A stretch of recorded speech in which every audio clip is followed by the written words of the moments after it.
اعوذ باللہ من الشیطان الرجیم بسم اللہ الرحمن الرحیم نحمده ونصلی علی رسولہ الکریم وعلی الطاہرین قال اللہ تعالی فی القرآن الحکیم وهو اصدق الصادقین وقوله الحق بسم اللہ الرحمن الرحیم یا ایھا الذین آمنوا کتب علیکم الصیام کما کتب علی الذین من قبلکم لعلکم تتقون۔ ناظرین محترم، مسلسل آپ حضرات کی خدمت میں گفتگو کرنے کا شرف حاصل کر رہا ہوں۔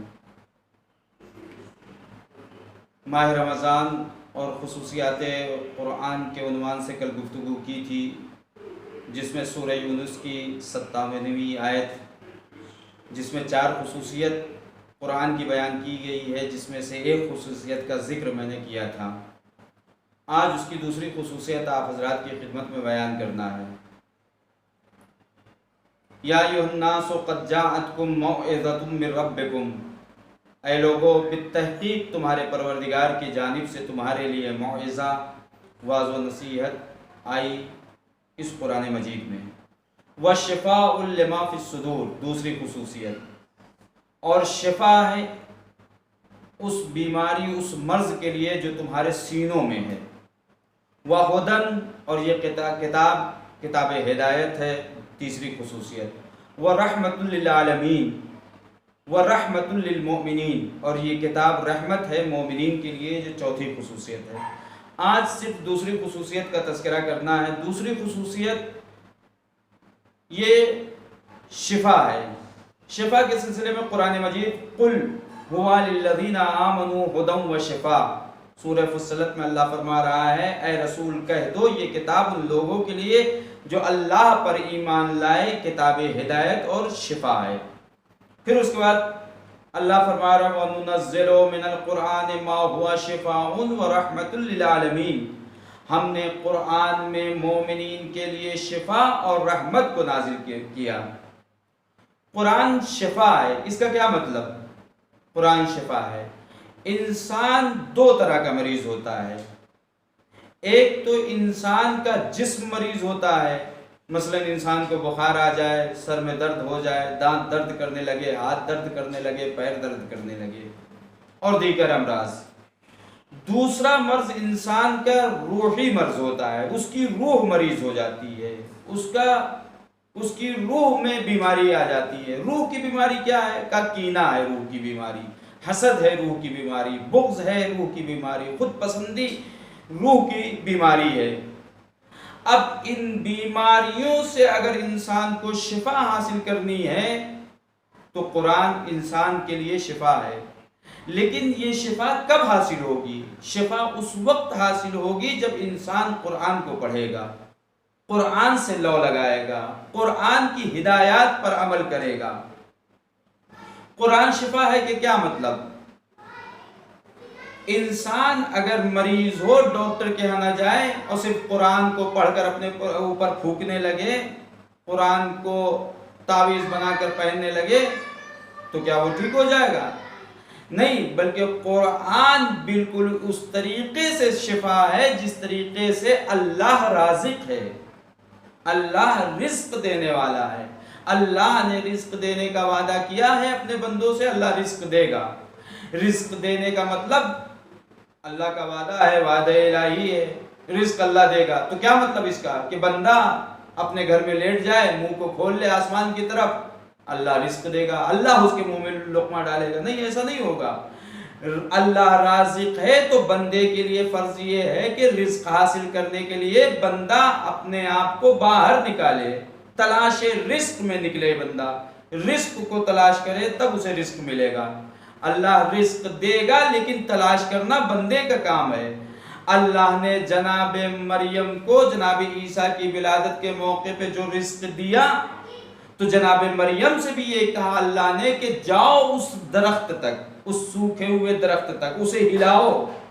ہلانا تمہارا کام ہے، درخت تک جانا تمہارا کام ہے۔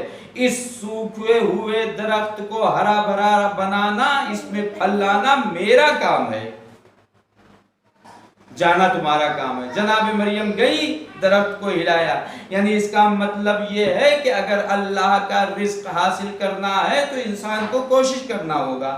بالکل اسی طریقے سے قرآن اگر شفا ہے تو قرآن سے شفا حاصل کرنے کے لیے انسان اگر مریض ہے تو ڈاکٹر کے یہاں جانا ہوگا، انسان اگر مریض ہے تو ہاسپٹل تک جانا ہوگا، ڈاکٹر کی دی ہوئی دوا کو کھانا ہوگا، ڈاکٹر کی دی ہوئی دوا میں ڈاکٹر کے ہاتھ میں شفا دینا اللہ کا کام ہے، ڈاکٹر تک جانا ہمارا کام ہے۔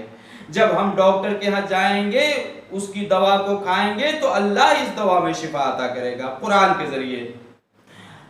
انسان اگر مریض ہو، کتنا ہی اچھا ہاسپٹل، کتنا ہی اچھا ڈاکٹر موجود ہو، اگر انسان مریض ہے ڈاکٹر کے یہاں نہیں جائے گا تو اسے شفا نہیں ملے گی، ڈاکٹر کے یہاں جانا ہوگا۔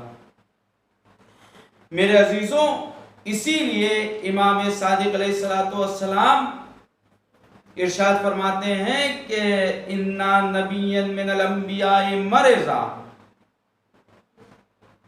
امام فرماتے ہیں اللہ کے نبیوں میں سے ایک نبی مریض ہوئے، فقال، انہوں نے کہا، لا اتداوی حتی یکون الذی امرضنی هو الذی یشفینی، انہوں نے کہا میں اپنا علاج نہیں کروں گا، ڈاکٹر کے یہاں نہیں جاؤں گا یہاں تک کہ جس نے مجھے مرض دیا ہے وہی شفا دے گا۔ فَأَوْحَى اللَّهُ، پس اللہ نے وحی کی، عز و جل، لا اشفیکا، میں تمہیں شفا نہیں دوں گا، حتی تداوی، جب تک علاج نہیں کرو گے تم اپنا، فَإِنَّ الشِّفَاءَ مِنِّي، شفا میری طرف سے، تم جاؤ علاج کے لیے، شفا میں تمہیں دوں گا۔ قرآن کو پڑھو، ڈاکٹر کے ہاں جاؤ، اللہ شفا دے گا۔ پھر اس کے بعد رسول فرماتے ہیں عجیبت لمن ابتلیا بالضر کیف یغفل عنہ، مجھے تعجب ہے اس انسان پر جو پریشانی میں مبتلا ہے اور اس ذکر الہی سے غافل ہے، یعنی اس دعا سے غافل ہے جو جناب ایوب نے مصیبت کے وقت پڑھی تھی، ان یقول انی مسنی الضر، جناب یعقوب نے کہا پروردگار مجھے پریشانیوں نے گھیر لیا ہے، وَأَنْتَ أَرْحَمُ الرَّاحِمِينَ، اور صرف تو ہی مہربان ترین مہربان ہے۔ فَاسْتَجَبْنَا لَهُ، ہم نے ایوب کی دعا کو سنا، فَكَشَفْنَا مَا بِهِ مِنْ ضُرٍ، اور ان کی سختی کو ہم نے دور کیا۔ مولا کائنات نہج البلاغہ میں خطبہ نمبر 176 میں فرماتے ہیں خصوصیت قرآن کے سلسلے میں، فَاسْتَشْفُوهُ مِنْ أَدْوَائِكُمْ، اپنی بیماری میں قرآن سے شفا حاصل کرو۔ جسم کی بیماری اگر ہے ڈاکٹر کے ہاں جاؤ، توسل کرو، قرآن کی آیتیں پڑھو، اپنے اوپر دم کرو، شفا ملے گی۔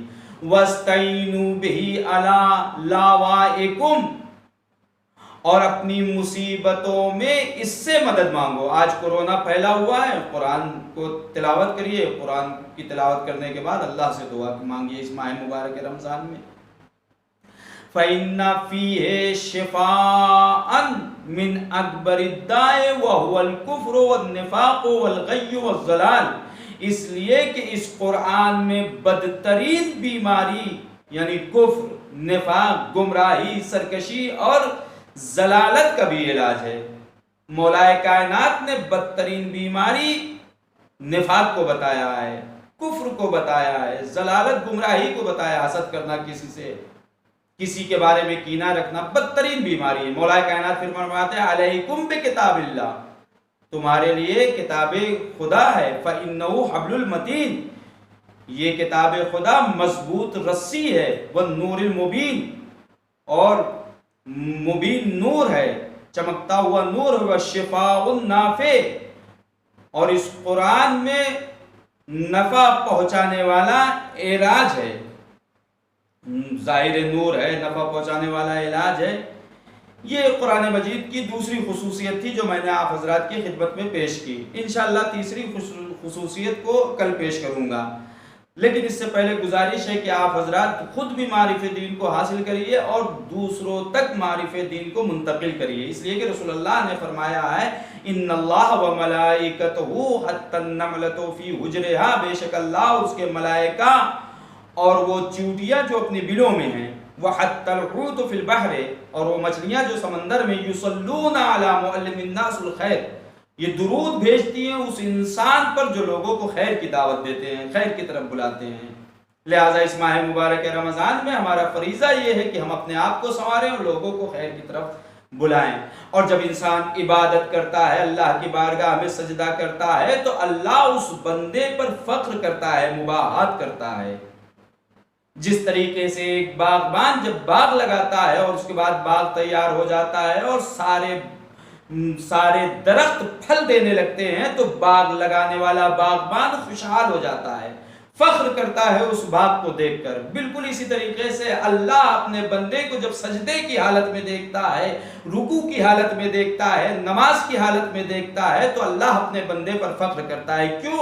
اس لیے کہ اللہ نے مقصد جو بنایا تھا، انسان کا مقصد جو تھا خلق کرنے کا، اس میں وہ انسان پورا اتر رہا ہے۔ وَمَا خَلَقْتُ الْجِنَّ وَالْإِنسَ إِلَّا لِيَعْبُدُونَ، ہم نے جن و انس کو عبادت کے لیے خلق کیا۔ جب بندہ عبادت کرتا ہے تو اللہ فخر کرتا ہے۔